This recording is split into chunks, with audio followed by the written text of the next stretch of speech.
want to talk to you about decision making, man. And decision making is very important. Which way you go home tonight may determine whether you get there or not.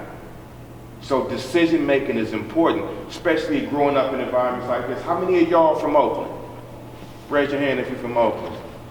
He's smiling in the back like you've already supposed to know. How many of y'all live in Oakland right now? So you already know, if you know like I know, then you know the decisions that you make are important. A leader, those are the times where a leader in you gotta come out.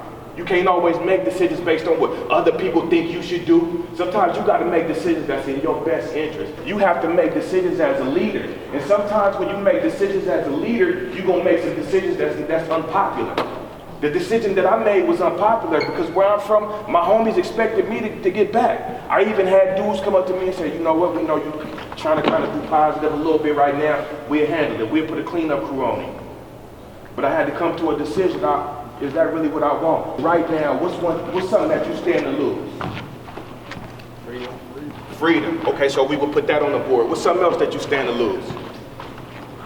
Life. Life. Your kids. Okay, come on. What else? What's something else you can stand to lose? Money. Okay. My son wouldn't be able to live with me no more in my car, so I'm gonna put a couple things up on the board. What's something else that we can lose? We said cars. We said money. Something that you can't never get back. Time. You know, one of the coldest things that ever made me want to change is I was incarcerated, right? And I'm sitting on a visit. You know how they have contact visits, but you can't really have no contact, right? And I'm sitting across from my son, and he's like, Daddy, I want to touch your hand. And I'm like, son, you can't touch my hand. The police right there. He's like, Daddy, I want to touch your hand.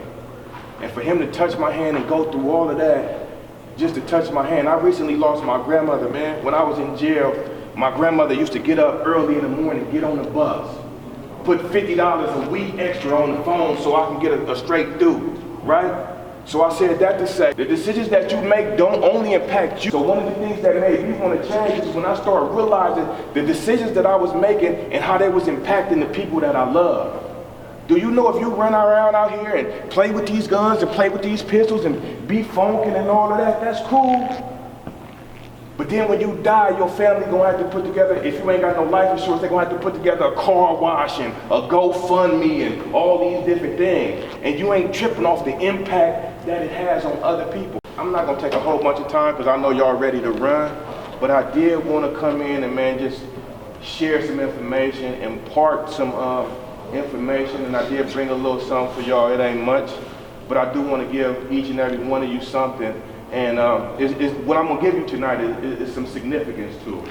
And what I'm going to give you is, I'm going to give you one of these Team No Excuses bands, right? I want it to be a reminder to go hard.